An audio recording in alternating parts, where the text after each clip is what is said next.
first time I went was with ETSU, and it was just one of those chances. If I would have never went, I would have probably never went overseas. Yeah. It was that we had the opportunity at the time. We had a guy in the Bluegrass program in the Pride Band. His name was Taro Inoue, and he was from Japan, the Osaka area, and he was our mandolin player at the time, and we were just kind of goofing off in the Pride Band, like, yeah, we should go to Japan. Yeah. So we started telling some of the administrative people at the college, like, we'd love to go to Japan. He's from Japan, so he can, and his dad's a music person in Japan, so they can help us, show us around and stuff like that.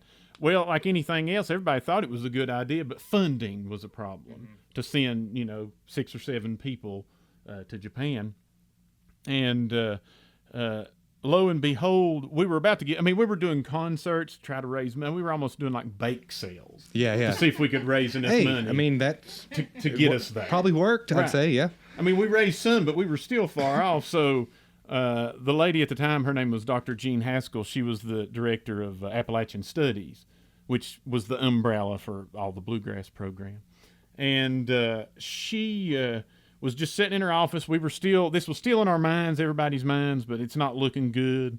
And she gets this random phone call from, at the time, Billy Bob Thornton and Angelina Jolie were married. And she gets this phone call from their lawyer and like advisor. And I guess it was coming up on tax time, and they were looking for money to donate to something to do with Appalachian music. Okay. And she said, as soon as that lawyer said that, she said, I told him, I've got something that you may get into. Yeah. And she told him what we were trying to do. And Billy Bob Thornton and Angelina Jolie 100% funded our whole trip. There was even enough money for us to take a 2-person documentary film crew. Wow. There's actually a documentary film of our first. I I have a copy of it. It did play on some PBS some of the PBS stations back in the day. But our first tour of Japan showed us interacting, going to Japanese bluegrass festivals. So that moment there.